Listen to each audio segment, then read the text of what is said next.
Hey there, it's Adatu Games, and thanks for stopping by my channel for yet another installment of Sims Home of the 20th century with a 1970s A-frame. Now, I'm not gonna lie, I had no idea that these homes were actually a thing, let alone popular. I mean, I've heard of them, but like cabins in the woods, not as homes. But throughout these 20th century builds, this website has been pretty accurate in its collection of the most common residential styles of each decade. So with this in mind, I forged ahead with my A-frame build, which I have to shout out Tara Tara for giving me lots of support and direction for learning how to build an A-frame. She's one of the really supportive Sims community members. You can also follow me. I'm pretty friendly and supportive. Just saying. But okay, the A-frame. The main challenge in making these sorts of houses is playing the roof game.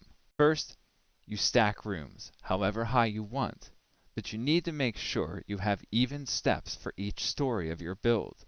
Then, you simply place the single-angled roof, raise it so that the corner of the ceiling just disappears, and then clone that roof 3 times to make the sides, and then place a gabled roof up at the top and stretch it up to match the sides.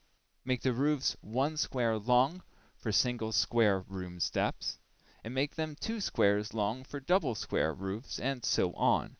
Match the roofs with the spaces you make. Now, I play with using the clear roofs to make skylights. The only challenge here is that the wall made by the roof overwrites the room wall. So, whatever siding you give the roof will be the same inside. Using windows was a key in blending the roof into the house and giving the A-frame its key feature, a large skylight and loft. So all this talk about A-frames, 3 separate memory-fueled thoughts come to mind. First, we've got the A-team. I mean, come on, A-frame, A-team. How can you not?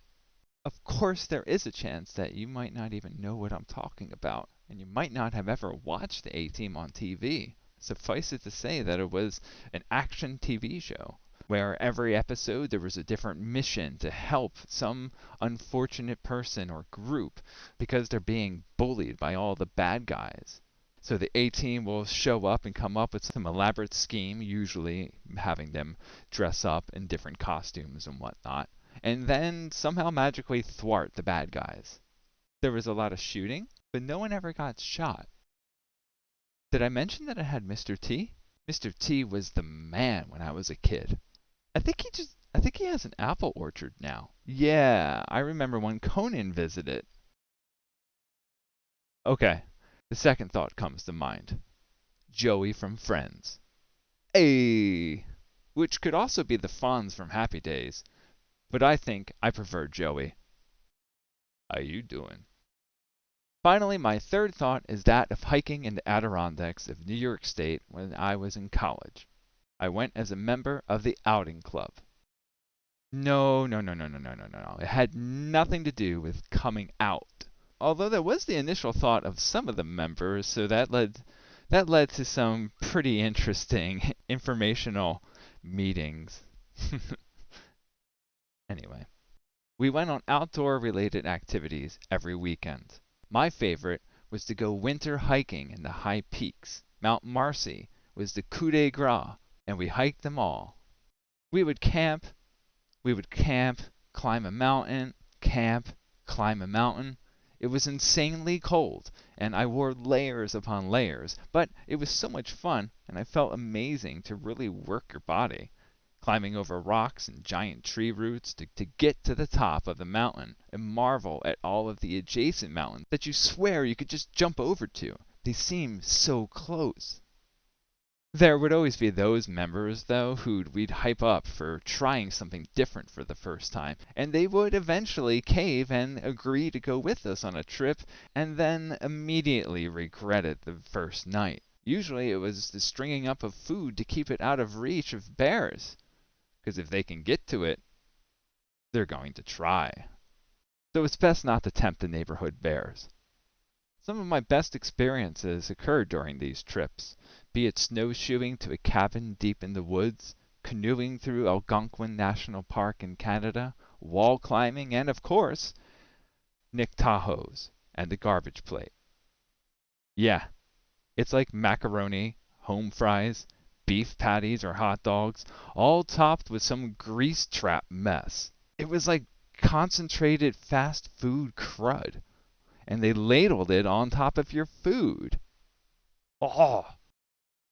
Oh, yeah, and why does an A-frame remind me of these outdoor adventures? Well, because I've only seen an A-frame as a log cabin, so it immediately gave me the outdoors vibe. So, while this was not a tale of me in high school, I kind of like going wherever my mind takes me when I make these videos. I hope you've enjoyed today's reminiscences. Welp, the 1970s came and went, and next time we'll be building a 1980s contemporary. I'm stoked for these last few builds in the series, because they all enter into this blending of all of the former decades. Like, no one really could commit to one singular style, so it's just like a big hodgepodge of everything. Honestly, anymore, nowadays, when you see new subdivisions or neighborhoods pop up, they're all like weird cookie cutter houses that all look the same. They remind me more of mausoleums than homes. Alright, so designing the inside, as always, had me torn in how to decorate it. I came at it thinking the 70s, and I think I still kept that mood, but I can't help but keep to the awesome color palette of the Dream Home Decorator game pack. And I mean, most of this interior is using assets from that pack. They all have great color tone options, and they each have beautiful wood grains. I noticed that tends to make my interior efforts on the muted side. My favorite color is a toss-up between purple and gray, but the latter is more in relation to tone. I love any color in the muted gray shade. I mean, I think that's an accurate description. I'm not a house painter. Which actually, is there anyone else who still uses the term, "I don't think so, Tim"? If you've never heard it before, it's the norm to This Old House is Bob Vila, but Al Borland to Tool Time, with Tool the Toolman Taylor. Oh man, even I'm kind of confused by that. That's a double-layered reference. First, there's Tim Allen's sitcom, Home Improvement. It's a 90s show, where he was a wannabe handyman with a sidekick who was the real professional. Whenever Tim came up with some stupid idea, Al would always say, "I don't think so, Tim." So there's that connection. Granted, I don't like talking about that show anymore because of the realization that Tim Allen was a bad man, but I don't care to go there. Okay, then there's This Old House, which I think this show is still on, but back in the day, the show was hosted by Bob Vila. I'm sure you still see him around with his tail between his legs. And co-hosts it. Well, I guess he technically didn't co-host, but I don't want to disrespect the man by calling him a sidekick to Bob Vila. So I say it was co-hosted by Norm Abrams, a master carpenter. Bob Vila was essentially an actor who really didn't know diddly squat about building, and Norm would always have the actual information. Norm ended up with his own show, as Bob's pretending game was revealed. But anyway, Home Improvement is a parody of This Old House. Anyway, wow, that was quite the tangent. I went from talking about the color gray to This Old House. Back to the point. I like the gray tones for interiors. Well, now I lost my train of thought. Let's see. Okay. I always imagined the person who might live in the houses that I build, and here I imagined an architect. I mean, the triangular shape of the A-frame really feels like the eccentric woodland home of a recluse contemporary architect. That's why I actually built this house in Dockson's Creek in Brindleton Bay. It's got a nice foresty background, which ultimately made my landscaping game pretty weak. I really just clam up when making a forest look random and, well, foresty. I usually like to add amenities to the houses to break up the outdoors, but I just didn't really feel like it would fit here. Well, like I always teach to my students, there's nothing worse than that of a mental hemorrhoid. Bear with me. You overly strain your butt muscles, you get hemorrhoids. So you should never strain your thoughts and words. With that being said, I really have nothing more to say. But let me know in the comments if I should risk a hemorrhoid in future videos. Get it?